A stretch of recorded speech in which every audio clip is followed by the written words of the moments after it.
en Santiago. En Santiago, 2 días maravillosos, 3:39 minutos, compartiendo con la gente buena de Santiago. Querían más programas. ¿No vienen más? Sí, el sábado vienen más. Se está contemplando eso. Bueno, tenemos 2 figuras importantes de Santiago y del país que participan en la discusión de los más importantes temas nacionales. Está Susi Pola, abogada especialista en temas de géneros, y yo Riveras, abogado también, vinculado a la comunicación, que participa en la polémica, los temas penales, de seguridad, de corrupción, en fin. Vamos a compartir con los dos juntos y tratar todos estos temas de interés. Buenas tardes. Buenas tardes. Susi. Buenas tardes, Jordi.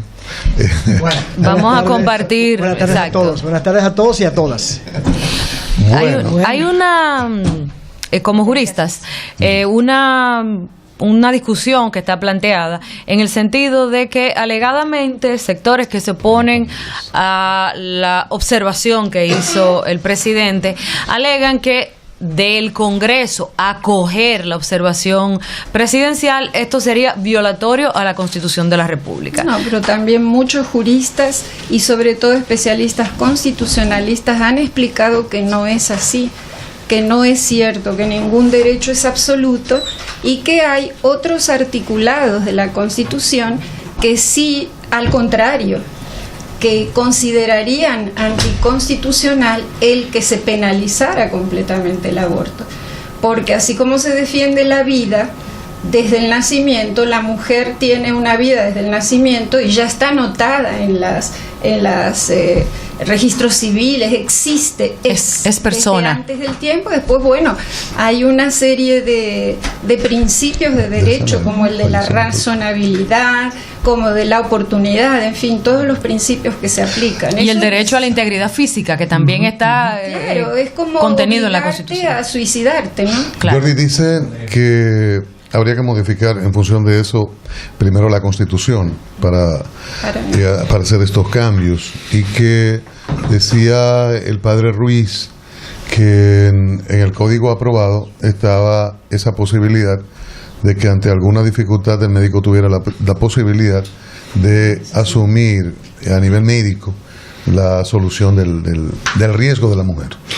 No es cierto que haya que modificar la Constitución para eso. Y en lo que se respecta a esa última parte a la que te referías, de que le dejaban una puerta abierta al médico o al galeno, en principio, como estaba elaborado, sí le dejaba una puerta abierta con el estado de necesidad, pero eso fue borrado de golpe y porrazo, y dejaron una parte del estado de necesidad. Y si ustedes se dan cuenta, en la carta que le envía el Ejecutivo, en este caso en la persona del presidente de la República, al presidente de la Cámara de Diputados, le hace, sin ser abogado, ese señalamiento del estado de necesidad, y que se hacía imperioso de que el aspecto del aborto terapéutico se explique. ¿Por qué razón, cuando se habla de que la Constitución no es interpretativa, por qué vamos a dejar a la interpretación, en el caso del Código Penal, como ley penal es ley restrictiva? Vamos a explicarlo de manera clara, que se permite el aborto terapéutico, porque aquí lo que se le está dando, como decía Susi, no solamente habla del derecho a la vida que establece la Constitución de la República, sino también, como decía Yolanda, el derecho a la integridad física, porque estamos hablando en este caso de un feto que no ha nacido, no tiene derechos todavía. Entonces, frente a una vida que sí la tiene, entonces, ¿cuál es que jurídicamente debemos proteger? Es la pregunta que se cae de la mata. Es evidentemente la de la mujer.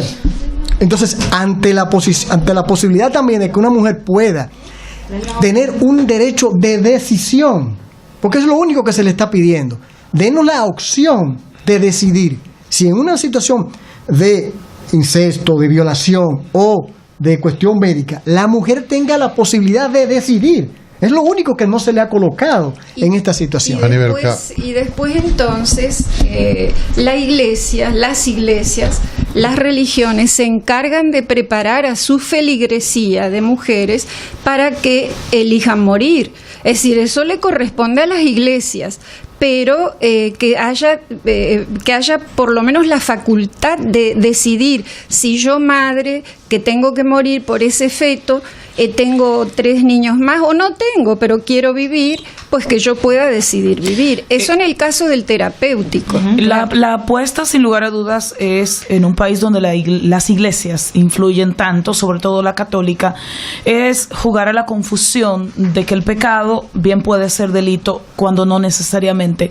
Ahora, aquí tenemos 200 y tantos legisladores y tenemos a un presidente que con la observación expresó de una manera clara cuál es su posición, pero la iglesia influye, presiona, y de hecho hoy la Secretaría de Asuntos Religiosos del PLD está contradiciendo pública y categóricamente al presidente de la República, que es miembro del PLD, apoyando a las iglesias. Y las iglesias están presionando, no como nunca antes, pero presionando e inclusive manipulando. ¿Entienden y ustedes? unidas que eso exacto. es. Ahora, ¿entienden ustedes que esta capacidad de presionar y hasta de manipular de las iglesias, la confusión, alguien me decía a mí, pero es que ustedes no explican que es terapéutico? Pero yo digo, ¿cómo que no se explica? Se explica. Se dice que esto permita que los diputados y los senadores guarden el Código Penal y se repita la historia. Sí, otros 17 años. Yo me remito a 2010, que fue en época preelectoral, que inclusive la iglesia tuvo la gran osadía de llevar al púlpito los nombres de aquellas 30 personas en el Congreso, legisladores y legisladoras, que se opusieron a que la parte infine del 37 se constara. Y esos fueron reelegidos todos. Yo creo que el único que no se religió es porque no se postuló, que fue Vitico Terrero, que sigue defendiendo desde sigue defendiendo esta postura. Pero todos fueron reelegidos. Aquí en Santiago, en las iglesias, en las puertas de las iglesias estaban esos nombres, pero además hubo un domingo de terror, como al estilo Torquemada, que pusieron esos nombres, que los sacerdotes en la homilía, y creo que un solo sacerdote aquí en Santiago dijo que él no hacía eso, que fue el padre Hilario, el amoroso padre Hilario, que es del Orfeón de Santiago, y dijo, Susi, ¿cómo yo me voy a poner recordar ahí la participación de la iglesia en el derrocamiento del profesor Bosch y aquella acusación de comunista del sacerdote Láutico Exactamente. Pero no te me desvíes. Pero ya no es lo mismo. El domingo en la homilía los sacerdotes llevaron los nombres. Sí, los nombres lo dijeron y hablaron de excomunión. Y circuló un panfleto. Sí. O sea, donde no se leyó, circuló el escrito. Y además los encararon de mala manera, porque algunos legisladores nos comentaron que los llamaron y los presionaron. Pero no pasó nada. De esos 30 se reeligieron 29, que fueron los que se presentaron a reelegirse, o sea, todos. Exactamente. Víctor Terrero no ganó porque no se presentó. Ahora, del otro lado, todas las mujeres que se montaron en esa posición de apoyar esa táctica que a mí no me gusta, que usó la iglesia en ese momento, todas las mujeres congresistas que aspiraron a reelegirse, todas perdieron su curul. Sí, así es decir, el voto popular no está a favor de esa posición cerrada, sino que la mayoría dominicana, de acuerdo a las encuestas, favorece el que se permita el aborto terapéutico. Sí, Jordi, para colocarlo ahí mismo, Susi hace referencia a aquel momento. Vienen unas elecciones, es un escenario donde se van a elegir 4.000 cargos junto con el presidente. Los partidos tienen dificultades. El PRD tiene diferentes divisiones, en el PRM, hay diferencias. En el PLD también, y Santiago es un ejemplo con relación a la alcaldía. Y eso de alguna manera podría provocar que de forma oportunista unos grupos se muevan a este lado, otros a aquel. ¿De qué manera podría esto incidir en un resultado final sobre el Código Penal y las observaciones presidenciales? Yo pienso es muy buena la observación que tú haces en el sentido amplio político, el escenario que tú has colocado. Yo estoy también, pero muy de acuerdo con lo que dice Susi. Estábamos en la misma situación en el 2010. en la misma. Igual. Y los resultados no fueron lo que se esperaba. Que eso pueda pasar por el temor de que algunos no quieran votar pensando en eso, yo no te voy a quitar esa razón. Ahora bien, yo decía en uno de los Twitter que coloqué, creo que fue ayer, que la diferencia hasta el día de hoy, entre el presidente Danilo Medina y la mayoría de los legisladores es que están pensando en las próximas elecciones y no en las próximas generaciones. Así es. Yo digo hasta el día de hoy porque hasta el día de hoy el presidente Medina no se está reeligiendo. Es cierto. Hasta que mañana no haya una situación como pasó con Hipólito Mejía. Pero por eso estoy diciendo, hasta el día de hoy él ha repetido que no va. Entonces, la diferencia fundamental entre unos legisladores que sí quieren lo que tú acabas de establecer y el presidente Medina es eso. Y muestra de todo ello es lo del vocero. El vocero, todavía hoy... El vocero del gobierno, okay, de Marchena, Enrique Marchena, todavía ahora, antes de entrar aquí a cabina, él estaba tuiteando y expresando su posición como vocero a propósito de lo que sea Nivelca, del caso de la dirección del partido, que habla. Acuérdense que la dirección del partido es una dirección política en este caso, o sea, ellos tienen que emitir protegiendo lo que tú acabas de indicar. Bueno, curas, nosotros estamos como partido con usted. Una cosa es el presidente de la República y nosotros como organización. Pero yo vuelvo y repito, pienso que eso no va a ser óbice para que se mantenga el hecho que aquel que quiera apoyar esa situación del aborto terapéutico pueda ser condenado por una feligresía.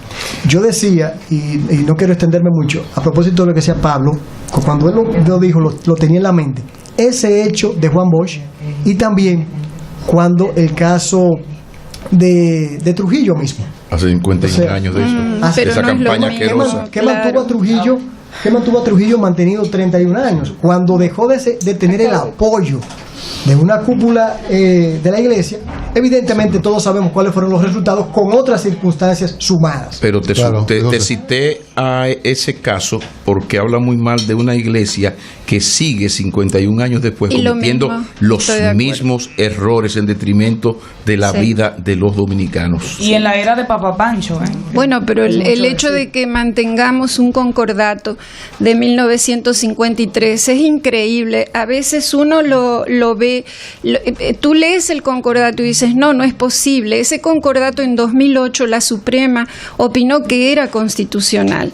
Y es increíble porque cualquier niño de teta se da cuenta que eso es antitetánico, es anti todo, anti todo. Es increíble que digan que fue constitucional. Así que lo tenemos, y la primera que debería de separarse de ese contrato tan ominoso, tan horroroso, es la propia iglesia, que no le conviene. Ahora, no estamos en la época ni de Trujillo ni de Juan Bosch, estamos en otra época. Yo creo que estamos frente a una iglesia, por lo menos local y mundialmente, en cuanto a la Iglesia Católica, que es la que tiene poder fáctico en nuestro país, muy, muy desmejorada. En términos de todo, ha cometido muchos errores con el pueblo dominicano, sin excusarse delante de ese pueblo dominicano. Y la manipulación es tan grande, Cristian, que yo sé que quieres hablar, pero por decirte un poquito, es tan grande la manipulación que yo oía explicar a un sacerdote en la televisión cómo también el presidente pedía el aborto en caso de la malformación del feto, pero no pusieron la parte infine, en caso de que no sea posible la vida. Es incompatible. Pero decían, ¿usted se imagina tantos niños que hay, a propósito del artículo de Margarita Cordero, tantos niños que hay con retraso mental? Pues hay que matarlos. No, es cuando es incompatible con la vida. Y tu mamá, que llevas un embarazo de 9 meses, yo he parido 4, y tuve 4 embarazos y 4 partos, esos 9 meses son pesados para mi salud. Tú lo llevas y tú sabes que llévalo, aunque sabes que de ahí no van a hacer nada. Es hasta cruel, ¿no? Así que yo creo que el Poder Ejecutivo, para decir lo que fue el presidente con todo un equipo, me imagino, tuvieron una preclaridad extraordinaria como no se había visto en la República Dominicana, y sin miedo a enfrentar estos poderes que muchas veces yo pienso, y lo he pensado ahora, son los propios legisladores y legisladoras que se autoamordazan. Así es. Eso a mí me parece. Susi, este debate se ha planteado intensamente en los últimos tiempos en el mundo y particularmente en América Latina. ¿Cuál es la situación desde el punto de vista jurídico del tema del aborto en la región? Bueno, nosotros sabemos que solo hay 8 países en el mundo que penalizan absolutamente como nosotros. O sea, es decir, nosotros estamos en esa lista de 8 países. Sí, en esa lista. Del mundo entero. En esa lista estamos nosotros. 13 en América Pero Latina. para colmo. 13 en América Latina.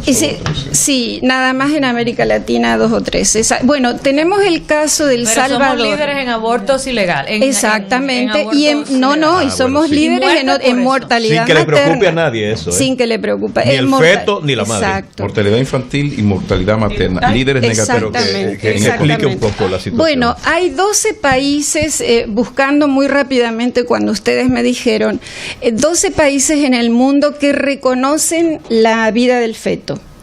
De esos hay los que últimamente, los de América Latina, que reconocimos la protección desde la concepción. Esos son menos, pero hay 12 países, contando esos también, que tienen de alguna manera legislación para el feto, sobre todo en los derechos sucesorales. Eso es sobre todo, y entre ellos está Alemania, está Argentina, está Brasil, España, Francia, Guatemala, Portugal, es decir, hay varios países, pero esos 12 países a la vez tienen la despenalización del aborto por causales. Es decir, que eso no es ni que no se puede, que la Constitución dice, no es cierto, porque si bien el artículo 37 habla de la vida desde la concepción, que también, insisto, la de la madre está comprendida ahí, el artículo 38 habla de la dignidad. Y eso sí es contundente y es lo que menciona el presidente en su carta, en su oportuna carta. La dignidad, el artículo 38, dice que la dignidad del ser humano es sagrada, innata e inviolable. Su respeto y protección constituyen una responsabilidad esencial para los poderes públicos. Susi. ¿Y cuál es la dignidad de una mujer tener que traer al mundo a una niña, una menor, a un hijo incestuoso? ¿Cuál es la dignidad de esa niña que no pidió eso, o de una mujer que es forzada a tener un embarazo con violencia? ¿Dónde está esa dignidad? ¿Quién la protege? Y por supuesto la vida. Susi, Eso. pero un feto, una criatura en gestación no puede heredar, pero entonces según estos sí puede Claro. impedir que su madre viva. No, habría que O yo sea, espero no, que no entiendo. Sí. Tiene que nacer vivo y viable para poder ser sujeto de derecho. eso es lo que dice la ley civil. Eso es lo que dice la ley civil. Pero bueno, han reformado el Vivo y código. viable.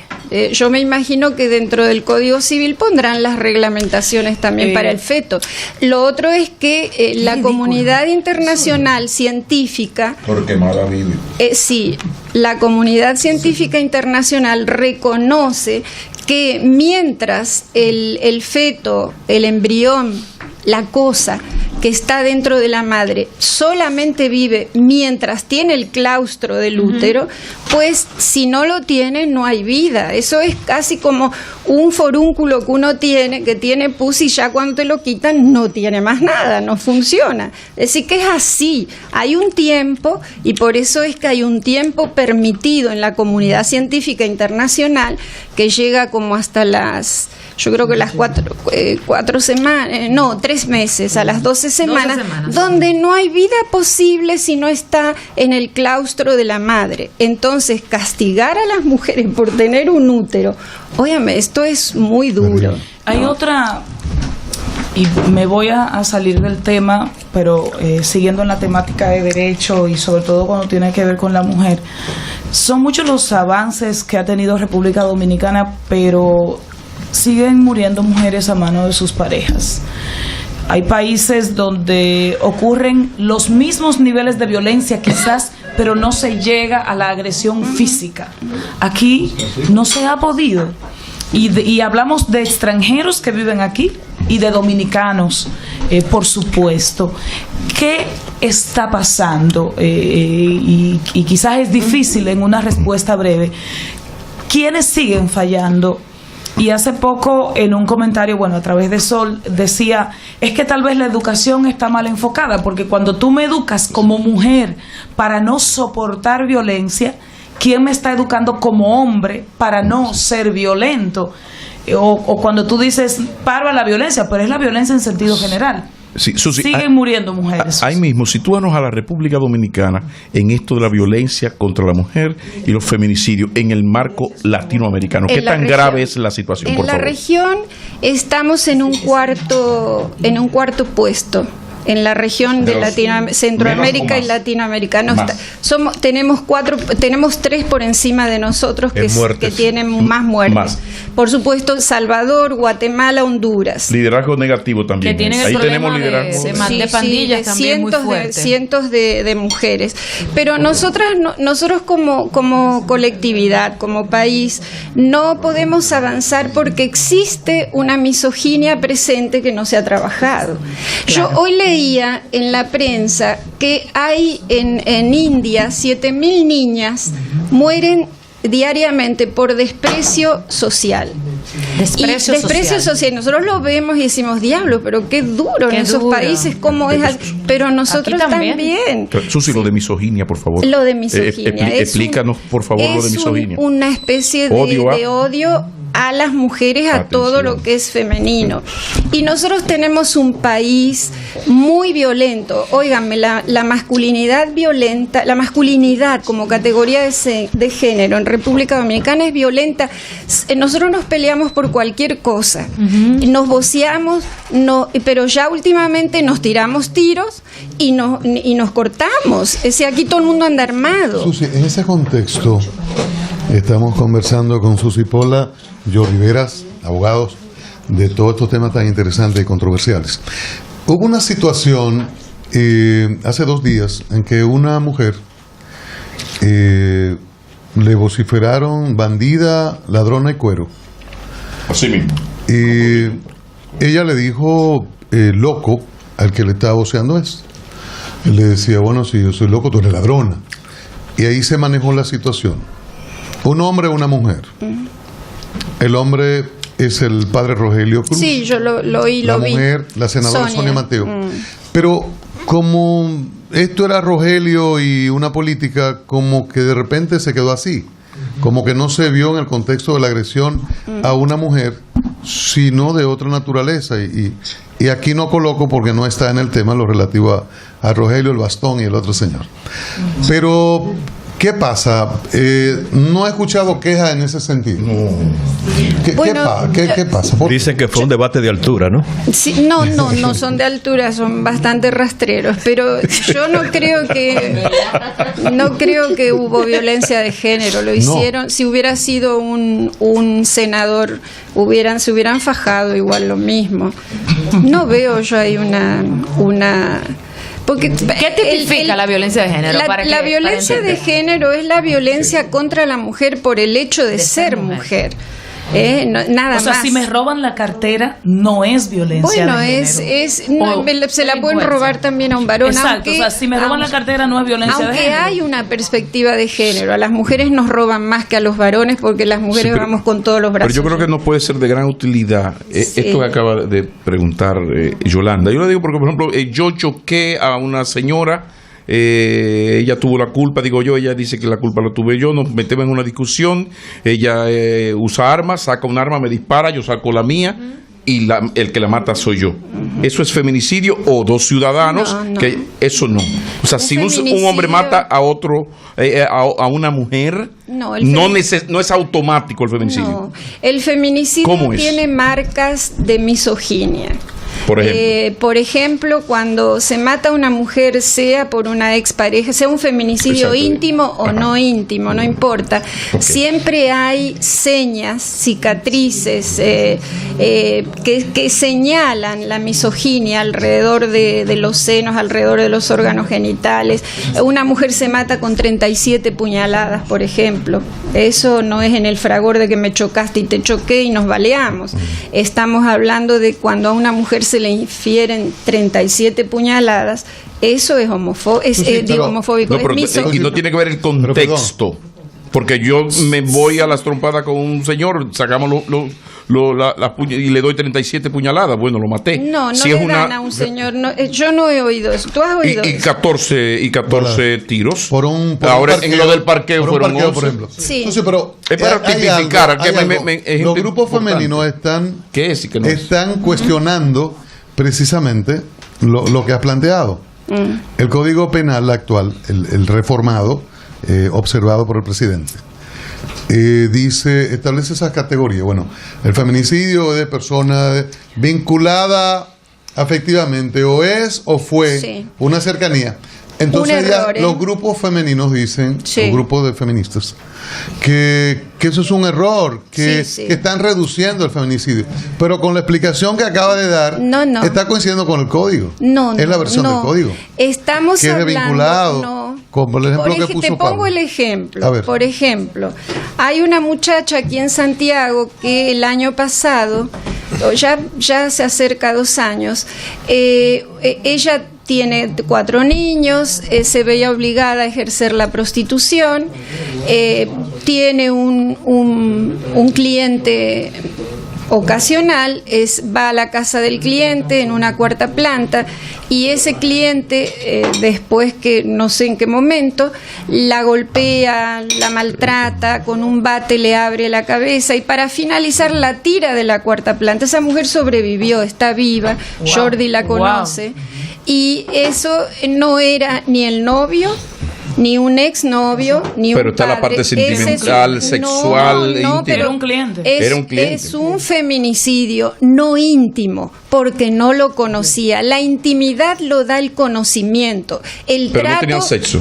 Sí, pero eso no tiene que ver.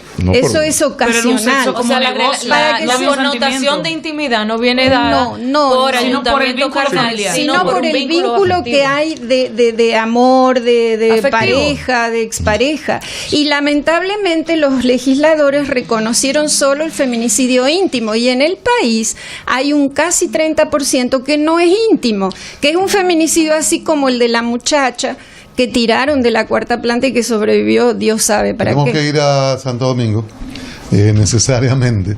Vamos a comerciales, regresaremos en breve con Susi Pola y yo Riveras, abogados de Santiago, en estos temas tan importantes y tan controversiales. Cambio y fuera, Mauri.